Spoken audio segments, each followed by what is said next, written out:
brought to you by Squarespace. Meet what was to be the Russian answer to the F-22 Raptor. Being able to carry more missiles and even shoot backwards, this jet was to be the pride of the new Russian Air Force. But instead, it turned out to be the downfall of the famous MiG Bureau. Today, we'll be exploring the last big project of the Soviet aviation industry, the curse of 90s Russia, and how Sukhoi ended up taking over the Russian 5th jet program. This is the MiG MFI.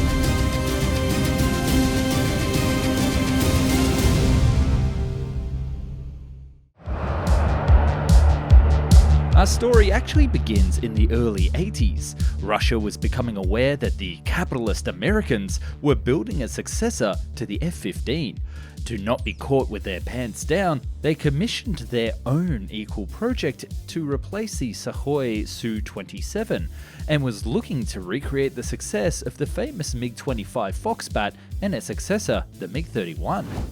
The main requirements tasked to the various aerospace bureaus all over the USSR were as follows: super maneuverability, multi-role ability, supersonic cruise speed without the use of afterburners, and a low radar cross-section. The development of the new fighters started slowly and two main competitors came out of the pack, MiG and its forever rival, Sukhoi. When the Soviets found out that the ATF program had selected the Lockheed's YF-22 as the next US air dominance fighter, the government set the highest priority for the MFI and LFI programs to counter this new threat. And the MFI was to be the new heavy multi-role fighter, and the LFI stood for light one. MiG had the big brain move to design both aircraft to utilize as many components as possible and keep costs down, winning the contract. But this win would also seal its tragic fate. And I bet you're thinking, watching this video, I wish one day people would be talking about my own projects like this, making videos that get the views. Well, there's some Uncle Nick advice from Found and Explained here for you today. They won't hear about your business unless you have a website, and Squarespace is the best website builder out there. Yes, that's right, Squarespace is the quickest and easiest way to get your name onto the web thanks to its incredibly simple and very good looking templates. Or you could build your own using their software with no coding required. Their sites are already optimized for mobile phones, they have fantastic e-commerce tech built right in so you can make sales right away, and you can run powerful email campaigns within the platform. You don't need to get any other software. So to launch your own site and help the channel so I can keep making animations just like this, go to www.squarespace.com/found and get 10% off your first site and domain.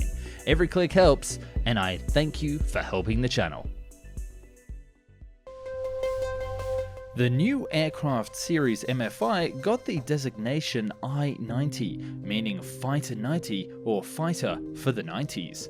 Requirements stayed pretty much the same, and after testing various models in the wind tunnels of TSAGI, the final design was chosen. The MFI had a pretty standard delta wing configuration, but with some interesting details that make it a pretty unique plane. Just like the Rafale or the Eurofighter, the front of the aircraft had canards, because delta wing designs are known to be less stable without them due to the lack of horizontal stabilizers. Large variable intake ramps similar to the Eurofighter would allow a steady flow of air during even the high-angle maneuvers, and S-shaped ducts would hide the compressor blades, ticking both of the first two requirements. Engines powering the aircraft were Saturn AL-41Fs, and they should not be confused with the AL-41s used on the Su-35 and Su-57, because these engines were completely different. The only reason that they weren't used on the Su-57 is that they were simply too large. MFI's engines also had thrust vectoring nozzles along with ceramic plates on the inside of the nozzles to lower the IR signature. Even though the flying prototype didn't have a weapons bay, the 1.42 prototype, one made for static and ground testing, had it and could fit an impressive 12 missiles. This would allow for a large amount of weaponry in a full stealth configuration if they only used the internal bay. But when they decided to use the external hardpoints as well, they would be able to sport large air-to-ground missiles like the H-29, 31 and 55, and others, making it a truly multi-role fighter, ticking the last requirement. Another novelty with this aircraft was the ability to launch missiles towards the back, shooting down any enemy planes during a dogfight if the situation was dire for the pilot. This ability was being developed namely for the R-60 and R-73 missiles. Large canards in the front had also a dog tooth, or a small extension which would help in stall resistance and with maneuverability. In conclusion, all of the design choices were made in compliance with the requirements set and promised a very serious competitor to the Raptor in the future. But alas, in our story, very soon, everything went wrong. To say that the 90s changed everything would be an understatement. With the dissolution of the USSR, many projects came to a full or a partial stop due to lack of funding. But with this program, it was a different story entirely. The MFI and LFI programs, along with the T-10V, which would end up as the Su-34, were top priority programs and would still receive funding from the new government. By 1994, the semi-completed prototype was transferred to Zhukovsky Airport to perform ground testing and high-speed ground tests. Alas, a lack of progress and the government breathing down their necks, the program would come to a full stop. There was simply not enough money. The engineers didn't even have enough to buy wiring to complete the prototype. In an effort to get back on track, MiG decided to scrap their LFI development plans to try and secure funding for the MFI. But this wasn't enough. The Bureau even begged the military and government officials to let them show the aircraft to the world, with a hope that with its performance at an international airshow, possible foreign investors like India or Arab countries would jump in to fix the funding shortfall.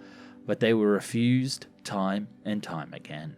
After waiting 3 years with no money and no support, the government finally cancelled the production of the fighter in 1997. But surprisingly, this was not the end of the program. You see, it would actually be their rival Sukhoi who would come to the rescue in a roundabout way. They had their own jet fighter cancelled many years ago, but decided to stick it to the new government and build it anyway. Sukhoi would surprise everybody with their Su-47 reveal in 1997, a jet that they financed themselves and built it despite the government shutdown. So now MiG was adamant to continue at all costs, no matter the expense, and not let this project fail, or be a loser to Sukhoi. After finally admitting that the project existed in 1998, and many changes in the actual management of the MiG Bureau, the development continued. Well, sort of. By the year 2000, the Izdalia 144, or better known as the MiG 144, finally took to the skies with the hero of Russia, test pilot Vladimir Gorbunov, behind the controls. In his words, the aircraft performed very well and the second, longer flight soon followed, so there was still hope for this program. Except that there wasn't, for you see, the whole thing was too late. There are a couple of reasons behind the complete failure of the MFI program and the MiG 144 as the aircraft. The first was very simple. The first flight occurred 10 years after its counterpart. By the time Raptors were in operational service, the MiG was just testing basic flight performance. They were looking at another 10 or so years to put this aircraft into operational service, and by then, it would be completely obsolete. The second reason was the obvious one: money. But not just the lack of funding, but also the unit cost. MiG projected that the unit cost for this jet would be around $70 million US, compared to around $71 million for the F-22 at the time. This was a completely unacceptable embarrassment for the fragile Russian economy and led to an easy choice to cancel the project. After all, nobody can buy it if they can't afford it. The third and final fact was that the MiG Bureau was going through a very rough phase. Many corruption scandals, slow international sales, and not enough work from the Russian Air Force, and even the legendary test pilot left the company, and he was to be the lead pilot for the program. It seemed like MiG sacrificed everything to build this 144, and it was an empty shell by the end of it. In the end, a new program was opened called the PACFA, and the Sukhoi was chosen without any competition as a bureau to work on the project because of its financial stability, great sales performance, and successful development of the Flanker family. Everything the MiG Bureau wasn't. Also, the Su-47 was developed completely on their own budget and without government funds, and was far more successful than the ill-fated MiG-144. This was also the moment which marked the start of the inevitable end for the legendary Mikoyan and Guryevich Bureau, which merged with a few other Russian bureaus into the UAC, or United Aircraft Corporation, in 2006. New programs like the MiG-41, which you can check out here on the channel, leave some light at the end of the tunnel for the company, but just as we've seen recently, the final end to the LMFS project and the birth of yet another Sukhoi, the Su-75 checkmate, this is doubtful. For a long time, the only flying prototype of the MiG-144 was rotting on the tarmac of the Zhukovsky airport, but it was refurbished and displayed at the Max Air Show in 2015, with a hope for a future in the museum, because it is undoubtedly a big part of the rich Soviet and Russian aviation history. Hope you enjoyed this video, and please check out my channel for many other Russian projects from the 90s linked to this one, like the Su-47 or the upcoming video about a naval version of this jet, the mysterious S-22. See you soon!